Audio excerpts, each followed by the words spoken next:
Shall we just give it a try? I mean, you've basically already done it. You've already given the point. So you just have to put it all together. Could you give a 3 to 5 minute presentation following these bullet points, just kind of talking freestyle?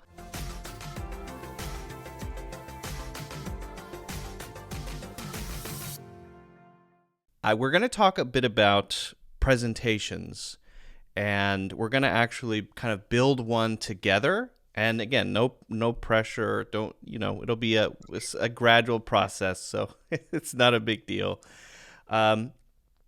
I think it's easy to get nervous about the idea of presentations because you're talking to other people about something that you've prepared, and that can be a scary experience. But I believe that if we look at presentations as more like it's just a way to organize your thoughts before you say them, then it's actually not such a big deal.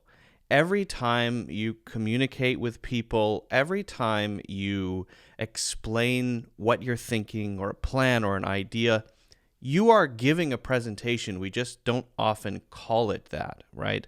So I'm curious, in your business, in your work, how often do you have to do something like this? Whether it's in English or Spanish, how often do you need to present ideas to groups of people or your teams or whatever? All the time, Yeah. because uh, like I said, we're working on new brands. So we all the time we need to create new ideas about the branding, about the marketing and campaigns, different ideas about how to to increase the engagement and to get to know the brand. Is different. Every country in Europe is different, so we have to looking for the right way to bring our brand in every country. That's the most difficult part. So launching a brand when you have different cultural differences and language Exactly. differences to understand how people are in each market is a challenge. Yeah. Yes. So we have to think about it. I have colleagues, co-workers in Italy, Germany, and the Netherlands, and Portugal. So we try to put a team in every country to help us to get there in the perfect way, the right way to the public. Very interesting. It's very cool. I'm gonna do some more research on your stuff after our class today. Um, so Okay. when you do that, are you how do you actually organize your thoughts when you're getting ready to present? Do you build an outline? How do you do it? Do you make some slides? How do you usually do it? Well, to be honest, the company where I work is sometimes is very chaotic. You Chaos is know, great, right? Yeah, yeah, yeah. We have a huge problem about communication. I don't know why. Because sometimes every department is working on different things, or maybe the same thing, but we never know. So sometimes you working about the color, or maybe the copies, for example, and I'm working about the package. The packaging is very important. If people don't So know, copy just means the written descriptions, usually of products or services on web yes, pages and on the products themselves. That's called the copy. yes, it's very important to Hmm. have great copies. To be catchy. The brand needs to be catchy, and that's tough. Yeah. Well, I've seen some of it in the past. In the past, we've communicated a bit Yes, about you copy in remember. English. Yes, because it's important to be fresh and I don't know trending but sound friendly at the same time. And it's difficult to find the right words, and you know sometimes people it's Sure. Yeah. I believe that, yeah, finding the right words is yes. something we don't think about enough in spoken communication. Generally, if you find the right series of words, you can change someone's mind or unlock a new idea. If you say it one way, it might be effective. If you say it another way, it might be a complete disaster or misunderstanding. And so the order of the words and how we say the words really matters. And so I think, it's that's why I always like to think about almost everything I say as a little kind of presentation, because it helps me think about it as, okay, I'm trying to express this idea. What's the best way for me to do that clearly?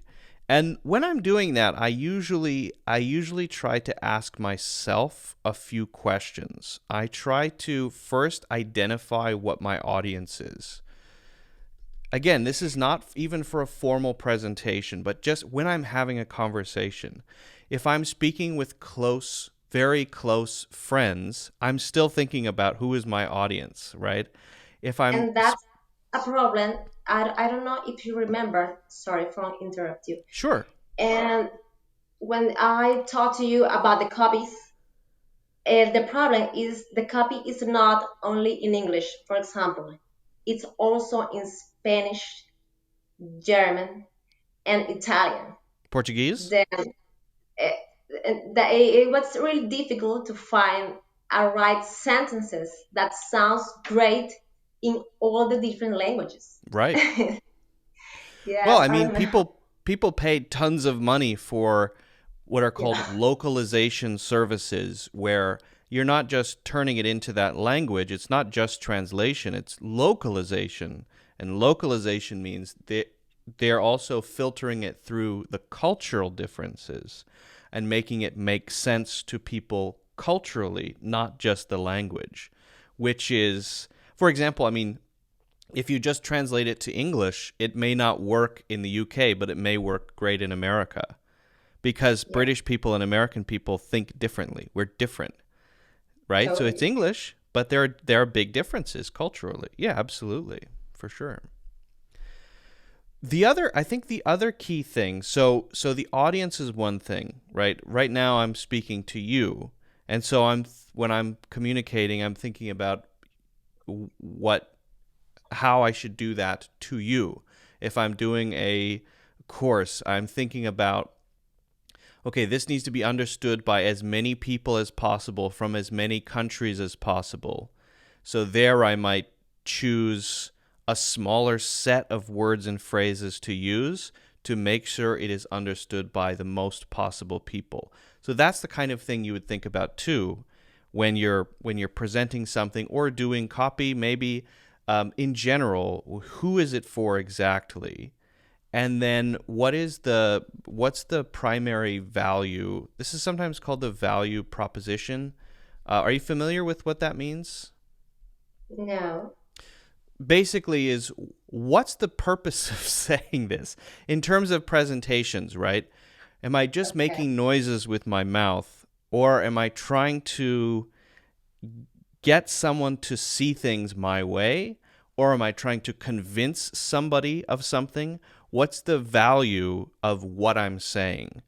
So for a presentation, the first thing to figure out would be, what's the audience? And then what's the purpose of saying it? And once you know that, then you might decide, actually, I don't need to give a presentation. Maybe just sending a quick email would be a better way to communicate that. So you might maybe different ways to communicate would be better, but if you decide what is the value of doing this first, then you can you can make those decisions easier, right?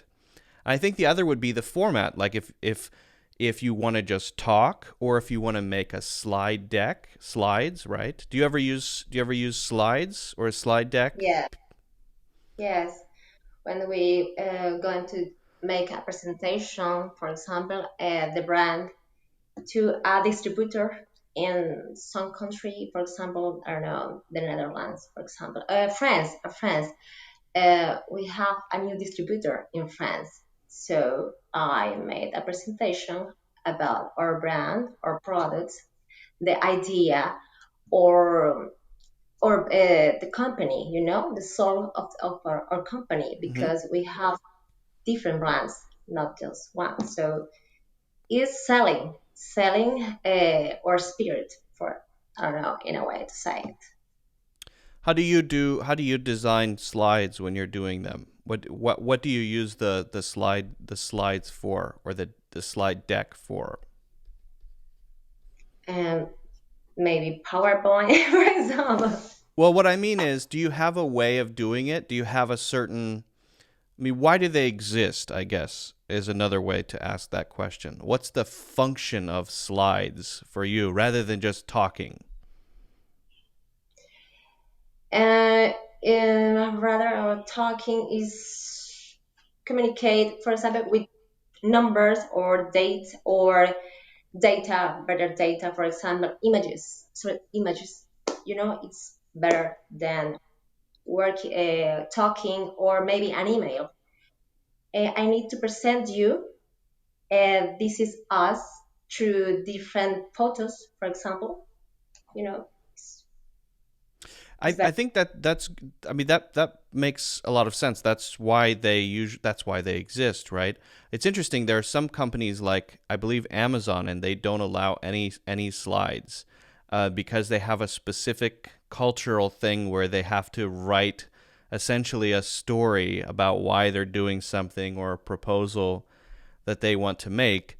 But I think because slides are so useful for communicating visual information, that maybe the branding or the feeling you want to get across, or charts and graphs, big numbers are sometimes hard to. If you hear a number, it's hard to process it, but if you see it, then it clicks better. And for that reason, one of the biggest mistakes I find is that people put everything that they want to say on the slide rather than just saying it.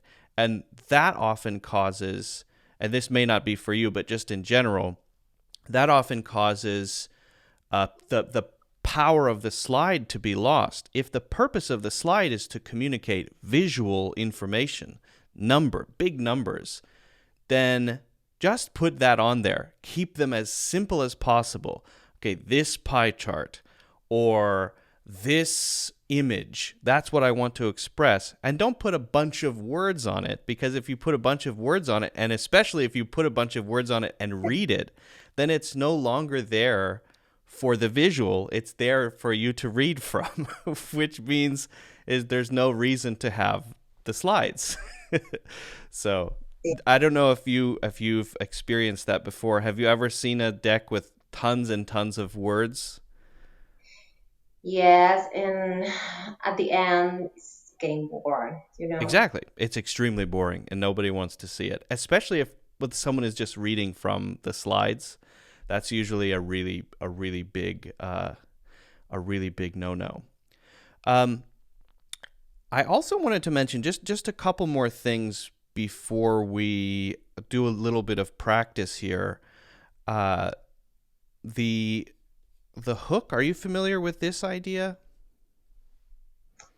Hook is like something your brand to, I don't know, to to attract clients. No, the Right at the hook. start. Yeah, exactly. It's Well, like, not just for anything. yes, something that you have, only you, not other brands. No, something like that. I don't know. That would be an example of a hook. So if you have a unique thing, what is that unique thing that's literally a hook that is supposed to grab them and make Yeah. them pay attention to what you're saying right at the start? But in Oh, general, yeah, yeah. Or I was telling, our hook is fresh meat. fresh meat. So it's not just regular dry pet food. It's got kibble that's made of fresh meat. Only fresh meat. Yes. Nice, nice. My cats would love that probably. But they only eat chicken. They don't like salmon or tuna or beef. They only eat chicken. They're very picky. No, Yeah. nice. And only certain types of chicken. Sometimes we'll give them very expensive fresh chicken and they'll just they won't even look at it. They're so picky and spoiled. It's crazy. It's got to be a certain type of chicken. But so generally speaking, so that would be a great example. Generally speaking, a hook would be the initial. It's an initial thing. What is the initial first thing that grabs someone's attention? In the case of doing a presentation, if it's in front of close colleagues, maybe you don't have one because they have to be there. But if it's in front of a lot of people and you don't know them well and you want to make sure you get their attention, the first thing you say, the first thing you make them think about, the first thing that's supposed to grab their attention and make them listen to you for the whole thing would be also a hook. It's that first thing. Sometimes we use a question. It's called a rhetorical question. Sometimes it will be a personal story. Sometimes I don't know if you've ever watched TED Talks. Have you watched many Okay, TED yes, Talks? yes, Have you ever noticed in TED Talks they'll often start with something very personal, like maybe when they were 6 years old, some thing happened and that changed their lives, and that's why they're talking about this. So often they'll start with a really personal thing, and that'll get your attention, and then they'll explain their topic. Or they'll start with a question that you don't have to answer it. No one has to answer it, but it's just a question that will make you think, oh, yeah, yes. maybe, right? Often these questions are, I don't know about what it would be for pet food, but have you ever have you ever noticed? Have you ever wondered? Have you ever wondered maybe why there's I don't know, so much dry pet food on the shelves at Yeah. supermarkets? And then at least they're thinking about that question. Some kind of question at the start to make them think, then go into your topic. Yes, for example, we use, have you ever thought about what is your dog really eating? Yeah. And we show, for example, the dry meat, or meat meal, the meat dry, you know, and the people think, oh, that's disgusting. So you're trying to get people to have an immediate reaction of, "Oh, wait a second. Been giving Yeah, my pet cardboard all this time." yes, because you don't want your cat eat garbage, or I don't know, it's a disgusting food. You Right. you love them. You love them. That's the point. You love your cat, and you want the better for them. Is that so? Right. So that kind of question would get someone to start at least questioning what they've been feeding their pets. Maybe they haven't been thinking about it too carefully. Or or maybe we can, for example, do you really love your cat to assure you're given a good food? Or Something why do like you that. hate your cats so much? Well, Yeah. another one would be, if depending on how many people you have there, is to actually do a little survey. You could say, let's say you're doing this for 10 people. How many of you uh, don't know all the ingredients of the food you're feeding your pets? Like, and then they Exactly. actually have to participate and they have to put their hands up in shame, right? Or just by a show of hands, who here gives their pet only hard food? And then someone has to put their hand up and say, why is that? Maybe you do a little Q&A and then start. At least people are now participating in your presentation. Exactly. Yeah. That's a great thing. So I think if we think about in general the value that we're trying to express, the audience, who is listening. Is it people who know already what we're doing, or people who don't? Who's listening? Whether or not we're using slides, and I think this is something to ask yourself generally, because sometimes you don't need them. Sometimes you can just tell a story. Sometimes the slides don't help at all. And then what the hook is. I think once we've thought about all of that stuff, we can get to the most important part of this, which is the, do you know what I'm going to say? No. Outline. Okay. It's the structure. It's everything. I think a big mistake people make, and I don't know if this is you, Karina, but I know a lot of, especially English non-native English speakers, when they're giving English presentations, make the mistake of thinking, because English is not my first language, what I should do is write my whole presentation and then either read the whole thing or memorize the Oh, whole thing. no. Because if I do that, then I won't make any mistakes. But that's a horrible mistake to make, because if you do that, it's going to be boring, and it's still going to have some mistakes maybe. And the thing that makes a presentation engaging is that you're really there. And nobody cares how perfect your English is as long as you're communicating.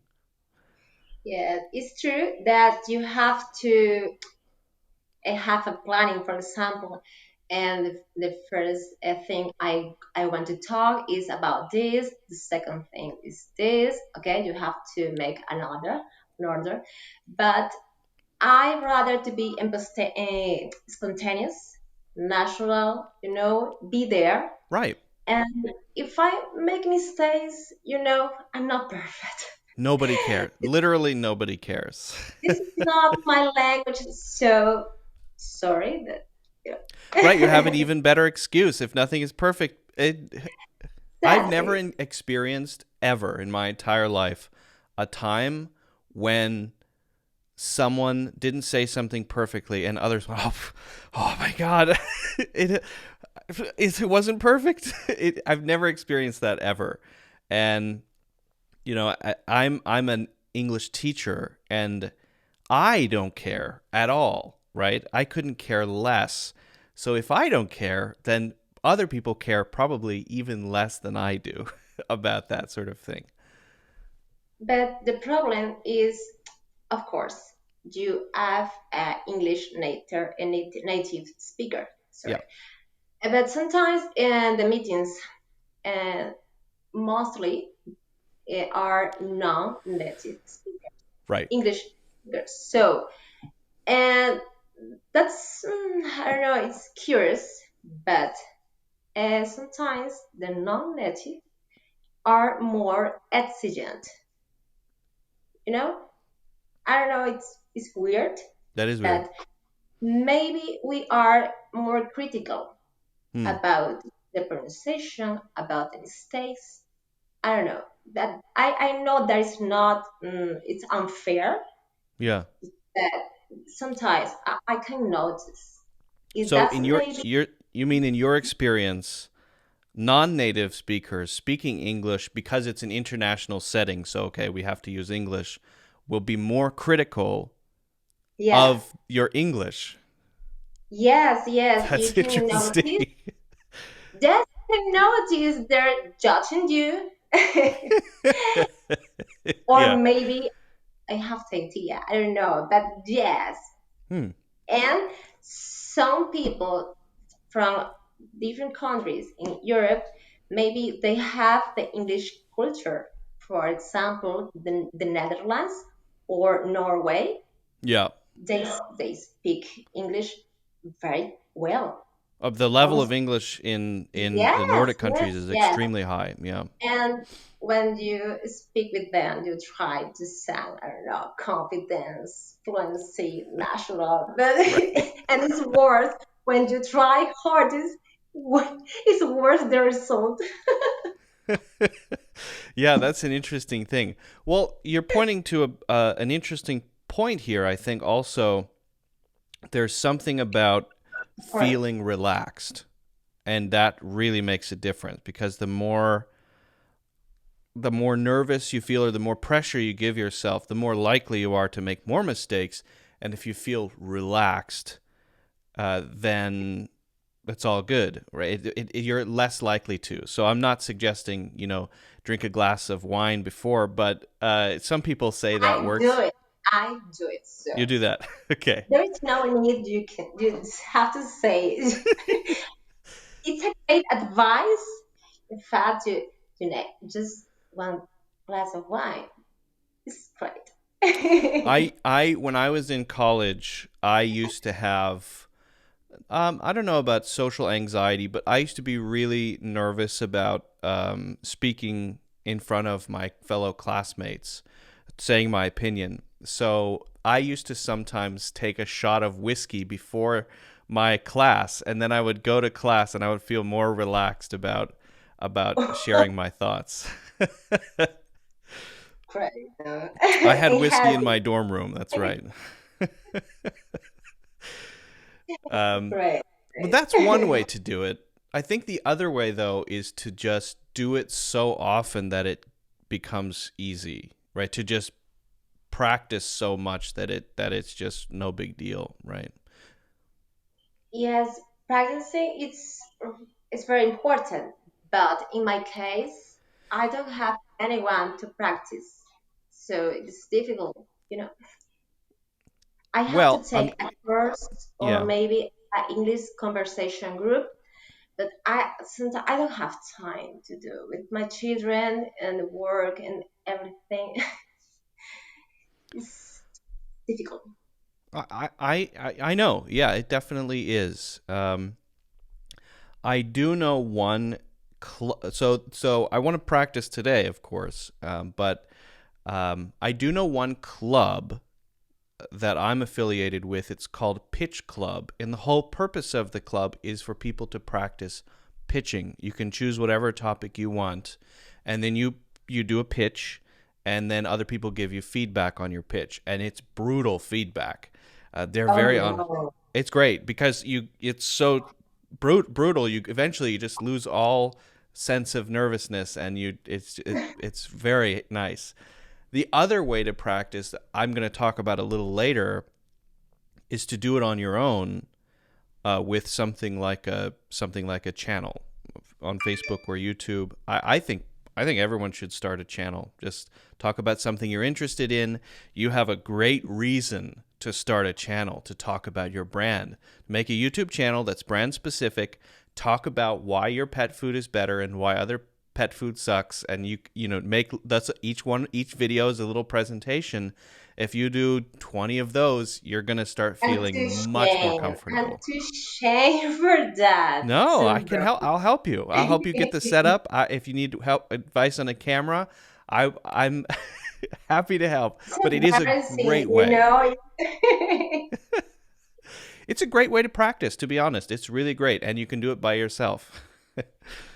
I remember, I don't know, you told in one of your courses that we can recording ourselves speaking, but I don't know, it's weird Hmm. hearing myself, you know, listen to myself speak English. It's like, am I sound like that? Oh, The short answer is yes, you do. But it's just like anything. When I first started making videos, I felt exactly the same way. But after a while, you just kind of get used to it. And once you pass through that sort of feeling of, ugh, do I sound like that? And fear, every single person has that because you're hearing yourself as other people hear you and you're not used to it because we're used to hearing ourselves with the filter of I'm me. yeah. And so hearing yourself the other way is weird, but you get used to it.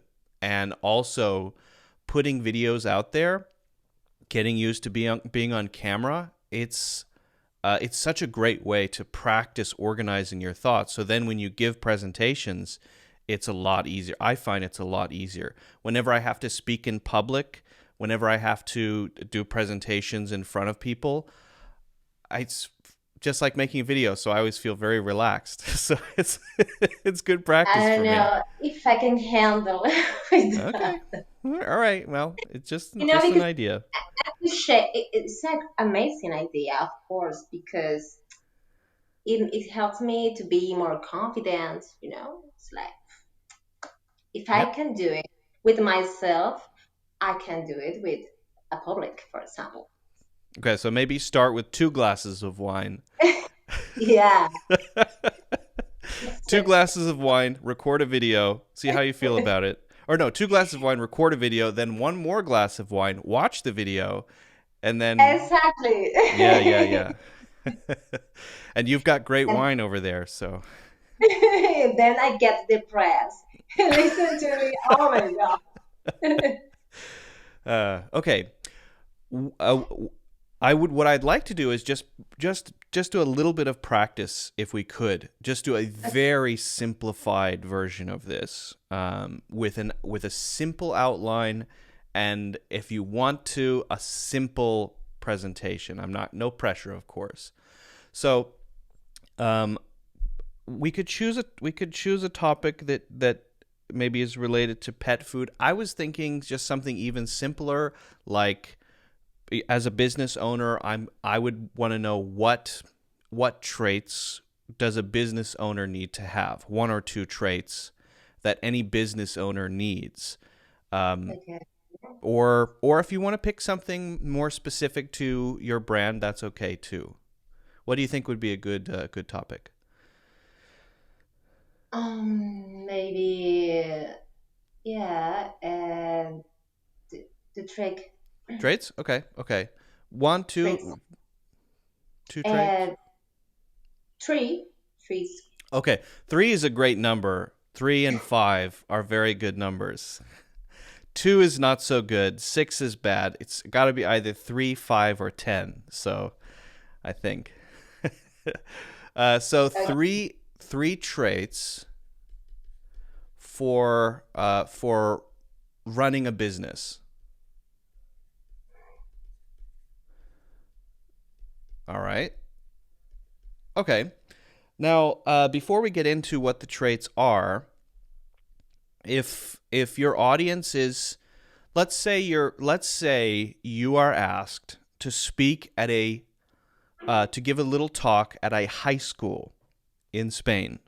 Okay, for some reason in English, I don't know why, but uh, and it might be people these kids are graduating, they're trying to figure out what they want to do with their lives, and you've been invited to talk about this because that's one choice, is to start your own business, right? So maybe that's your audience. That's the audience. But what would the hook be is my question. What would be a good hook to use, do you think? Okay, We talked about rhetorical questions or raising your hand or something like that. okay. One of you is really sure about their own future, or have you ever thought what you're going to do after this stage? I don't know, Okay. something like that, you know, Yep. to make them think about what they want, about what they think about, I don't know, the next step.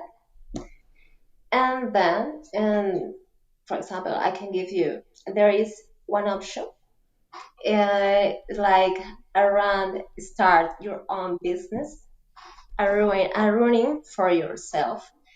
Then there are 3 traits.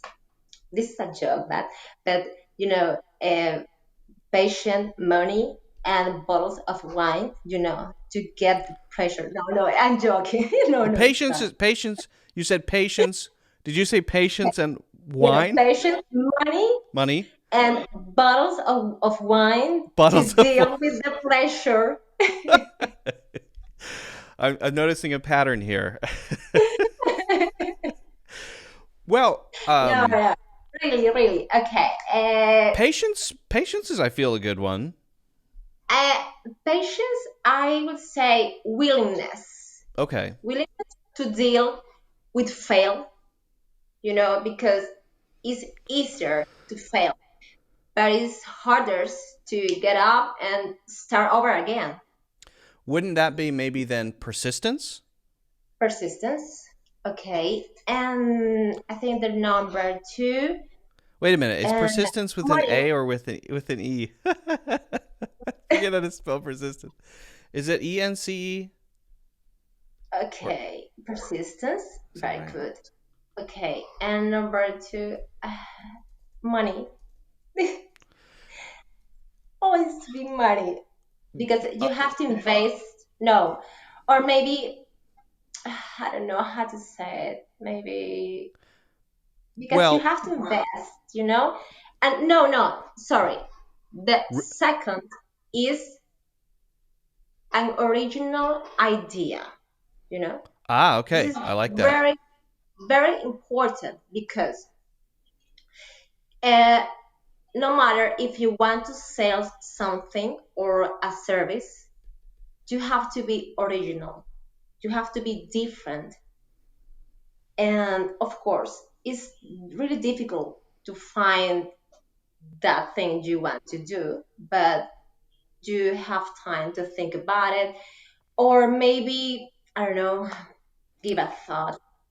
I don't know. And that's I mean that's an interesting one too because the original idea, it's not like you have to invent something that nobody's ever heard of, but can you find, let's say, within an industry something that you do that others are not doing? So original could be very narrow as well, right? It could be specifically we do this kind of thing, right? Exactly. Or maybe, for example, a service, if you can improve it, it's a plus. Right. Yeah, exactly. You Like can always improve things or services, whatever. Yes, you can like try. there's a platform called Verbo. Have you ever heard of that one before? And they saw Airbnb and said, what they're doing is great, but some of the Airbnbs are really terrible and some are great, and you don't know which one is which, and sometimes you're going to share a room with somebody you don't know. So we're going to make Airbnb, but it's only going to be the whole home, and it's only for vacations, and they're all really nice. So it's only for those people. So that's basically copying Airbnb, but doing it in a specific way. There is a business, I don't know, in the United States, there are. It's about exchange your house. For Hmm. example, I go to your house and you go to mine. Yeah? Oh, my house is very messy, as you can see. Don't worry, my house is a disaster. I have two children, so you Oh can yeah. imagine. It's a war zone all the Well, time. if you're ever in the Hudson Valley in New York State, you're always welcome to visit. Thank you. If you, I don't know, decide someday to come to Spain, you can go to my home, and I hope you someday you decide to come to I Spain. plan to actually. I am planning to go to Spain next year. There are lots of Americans living and studying in Spain. I don't know Oh, okay, why, never but mind. Which city are you in? and right now Toledo. Hmm. I used to live in Madrid. Hmm. Toledo is really near, is 1 hour of distance. My Yes. my friend who's from the United States, he lived in Spain for a year, and he said he loves Toledo. He loved it. He didn't like Madrid because he said it was too dry for him. The air Yes, was too the dry. weather is really dry. Yes. Most of America who live in Spain, they are in Barcelona. Hmm. Yes, Famously because very beautiful. I'd love to go there. Yes.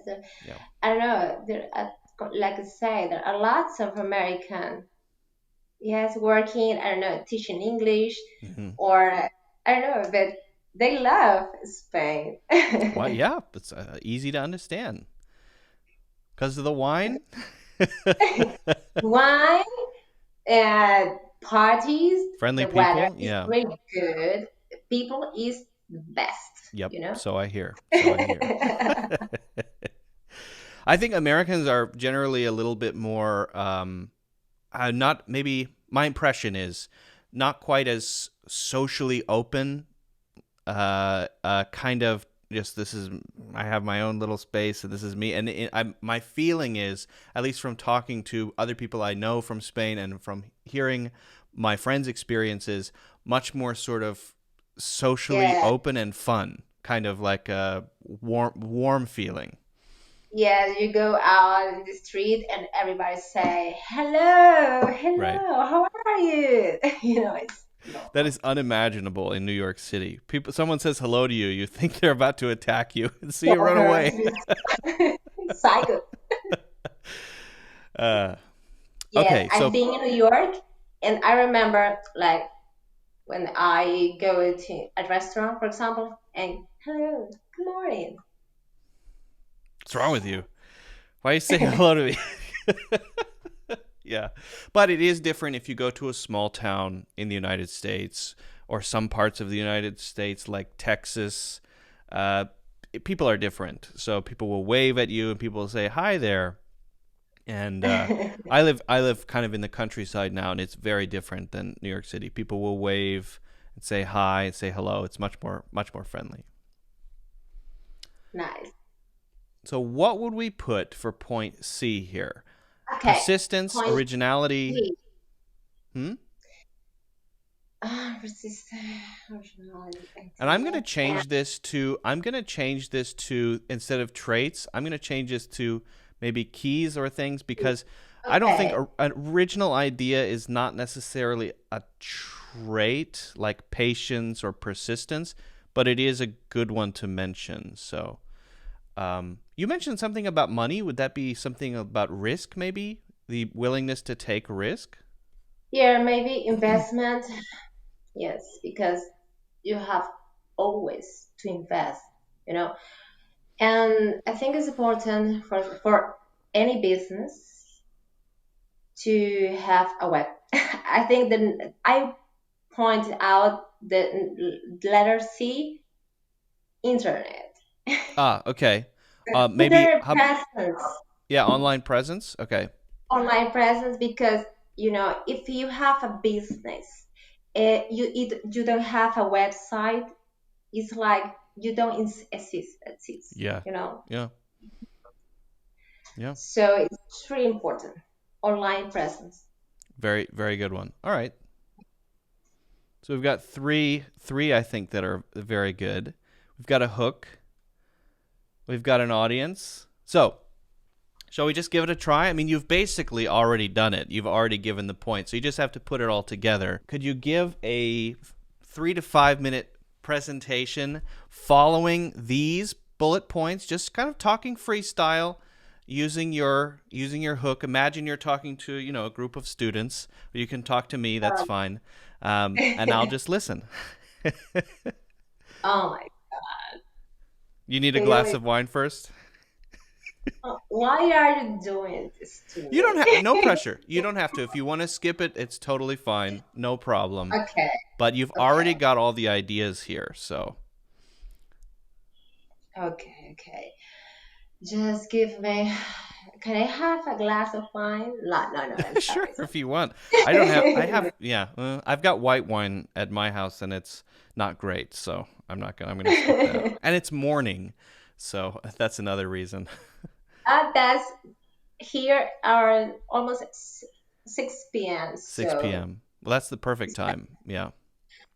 but in Spain, I gotta say that always is a great time to have a glass of Fair enough. wine. Yeah, fair enough.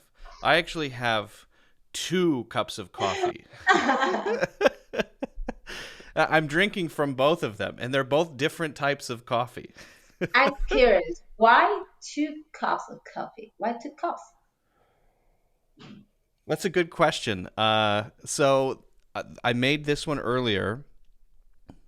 This is espresso, this is an americano, and then it was getting a little low, and so I knew I would be doing this for a while. So I thought I would at least make another one. But this one I used a coffee machine, so I used a different machine, so it's totally different. But I've been drinking kind of from both of them for some reason. I don't know why. Um, and then I've got this as a backup, but this is not coffee. I'm I always think drinking stuff. coffee. I'm always drinking some kind of beverages, tea or coffee or water or something. Yeah, but 2 cups is Yeah, like. I don't know. Okay, I'm going to make my presentation. So, oh my God, this is really embarrassing, but Don't no, it's fine. I have 2 cups of coffee. That's really embarrassing. Whenever you're ready. Again, no okay, pressure, no pressure. but you can do Okay. it. Hello, everyone. My name is Karina. I'm here to talk about your future. Maybe you can think it's a silly thing right now because I'm just a teenager. But no, sir. I was a teenager just yesterday, and here I am talking to you. It's not my favorite thing, but here I am. Okay, let's start. And how do you see yourself, maybe in 5 years, working to someone else or maybe working to yourself? Okay, I think it's important to planning the future. It's never too soon to do it. So I think if you want to be more independent, you know, feel free to go everywhere to do new stuff, new things, and for example, and more important, depend on yourself, not depend on someone else to fire you on or telling you you don't deserve to be here, so you're fired. You know. Good point. So, so I think start your own business is a great opportunity. So let's think about it. Okay, trick is really important to do it, and there is one thing you have to know every day is you can fail. It's a possibility. It's a real. It's the most real possibility that you're gonna fail. But you know what? Just get up and let's start again. Okay? There's always a new day. So, three keys. Letter A or number one, whatever you want. Persistence. Like I say, you're gonna fail. You can be sure of that. So let's give it a try and move on. Letter B, second, is really important to be different. And the original idea, you gotta be different, you gotta be unique. Yes, maybe you don't have to create something new. You don't have to be Einstein or Tesla to create a new machine, but you can take something is working right now and improve it. That's it. We can, or maybe not improve it, but doing in a better way, doing right. Okay. For example, if you are good at working with computer, you do it better than anyone else, and it will result great. And the letter C, the third one, and the least, but Last but the not least, least, but not the least. there you go. Sorry, I forgot it. Okay, online presence. Nowadays, it's really important to be a presence online. If you don't have a web, even if you don't have a social media account, for example, Instagram or Facebook, your girlfriend or your boyfriend is gonna think you are a psycho or a serial killer. That's true. So Yeah. it happens the same with the business. If you don't have a website or e-commerce, no one will buy you anything or ask Right. you anything. So it's a good start creating a website. And if you want to sell something, it's really necessary to create an e-commerce just to buy to sell, sorry, to sell what you're gonna to sell to everyone, not just the neighbor. Okay. And that's all for today. Thank you very much. There, it's a way out. Fantastic. That was great. That was great. I thought you did a really good job of number one, stitching your ideas together. It flowed really well from one to the next, right? I thought you did a really good job of speaking impromptu, right? You don't have any plan, you're just kind of following the basic points. And I thought you did really good of adding details to each point, right? You didn't just say each point, but you gave each one some texture and color and made it funny and easy to listen to and really click, for persistence or for the original idea when you said you're not Einstein, right? But so that's a way to sort of get people to visualize themselves as at least coming up with something creative. And the talking about failure, every day can be a failure, and failure is a actually likely outcome. It can, I think it's scary, but a little fear is good. And I like the mentioning the Instagram of the girlfriend or boyfriend thinking they're a psycho if they don't have one. That makes it very easy to grab onto. So I thought you did a really great job of presenting your ideas. I thought it was really well put together, and you didn't prepare for it at all. So great job. Thank you.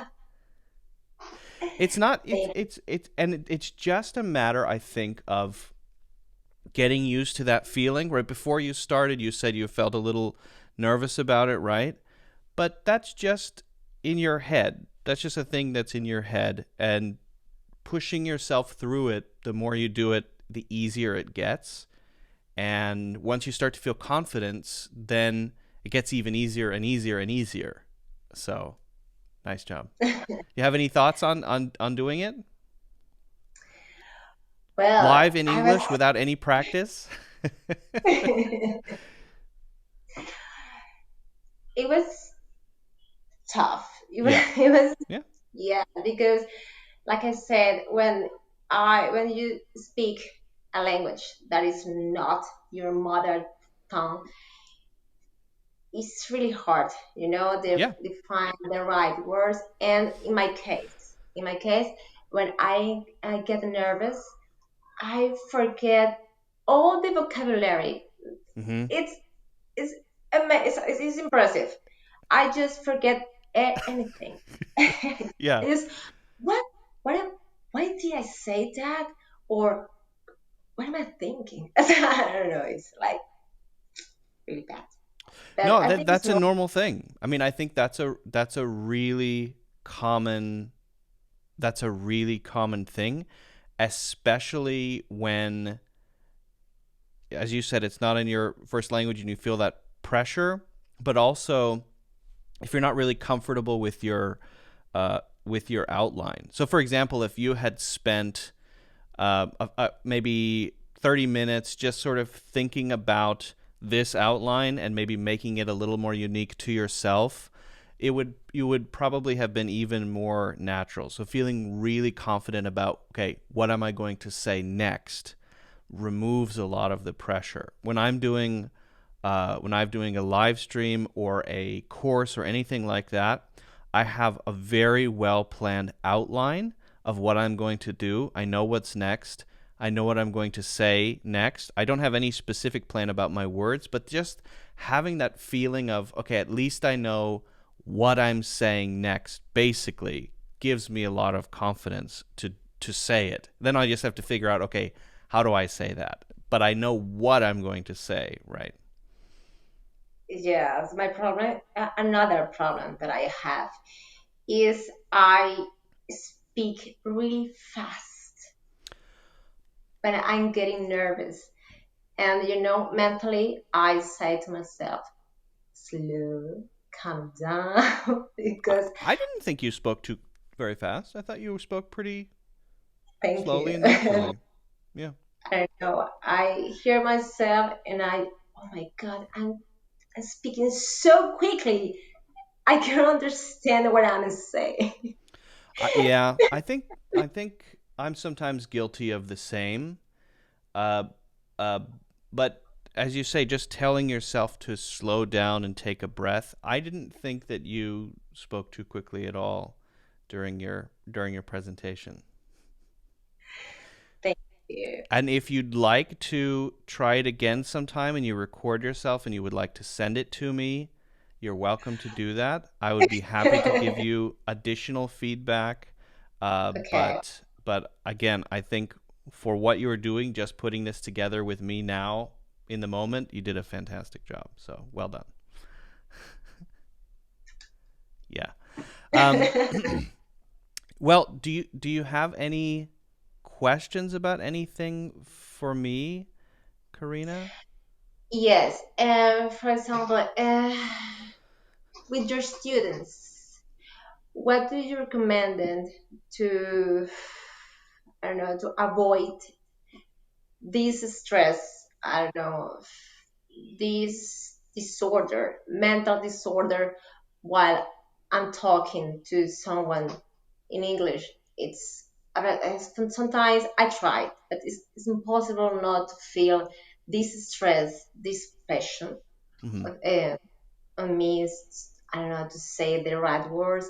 Like I said, I forget all the time. I forget the words. I forget the verbs, the phrasal verbs, and sometimes I want to sound natural, and and the result is a failure, a total failure. Yeah.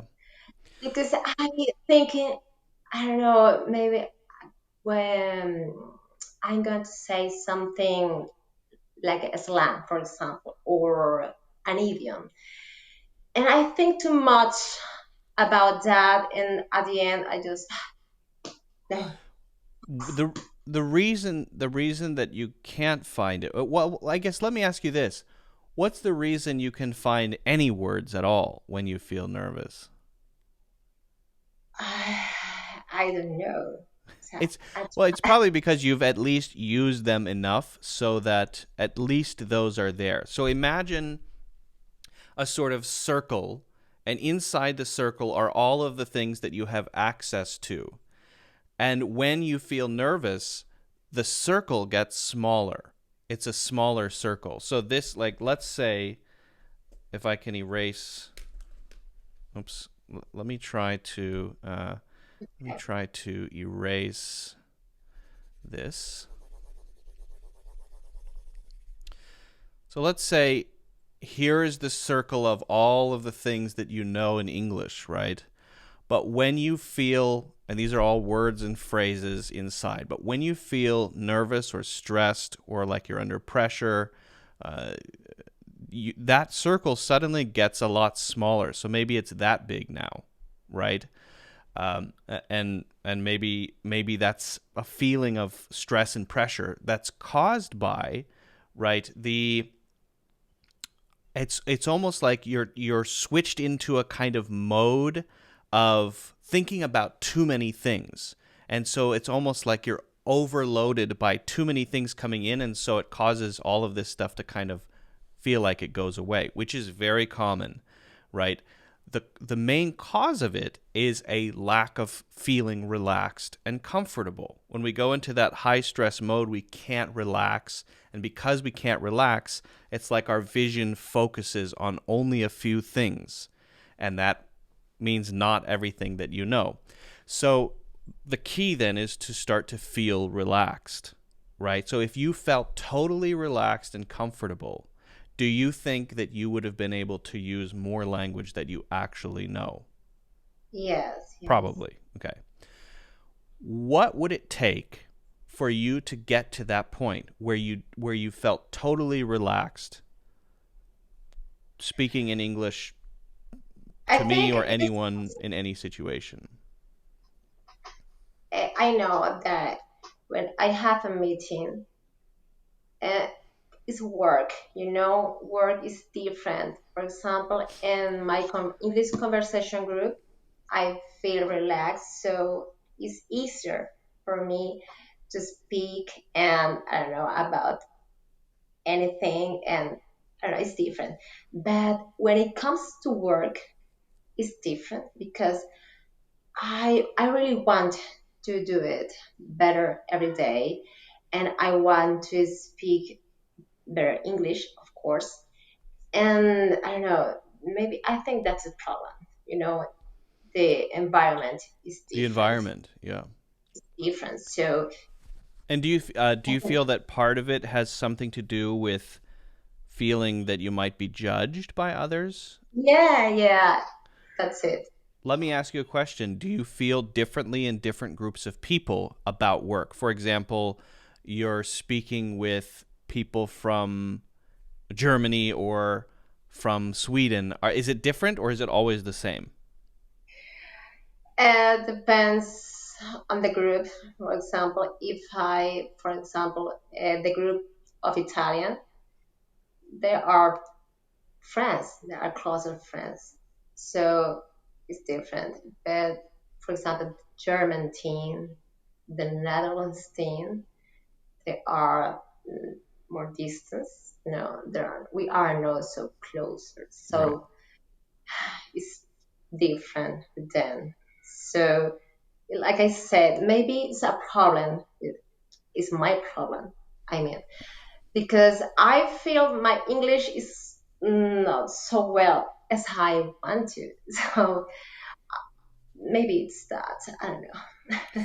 Okay, My so self-esteem about English is really low. right. Okay, so well that's part of it, right? I think part of it, at least we've located it, right?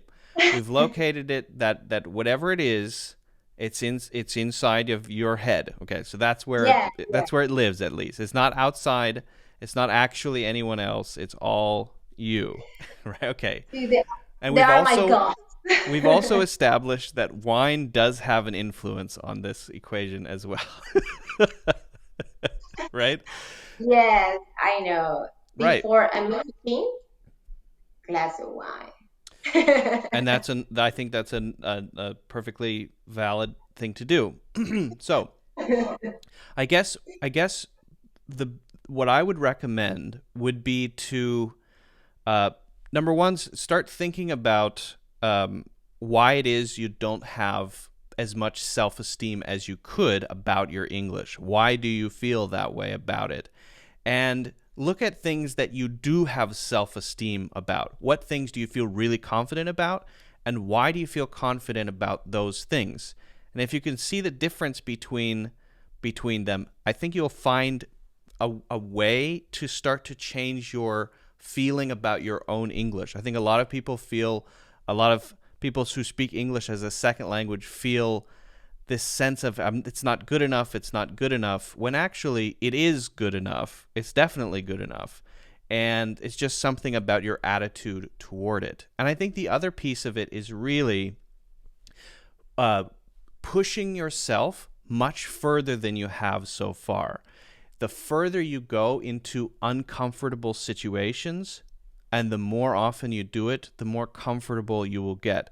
You said, for example, you're not comfortable listening to yourself when you make a recording.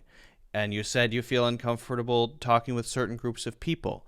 Make an effort to do more of those things. Lean Yeah. into those situations, and you'll start to gain a sense of, all right, I'm starting to feel a little more comfortable with this. And as you do, you'll start to notice that your horizon of what is scary keeps moving forward.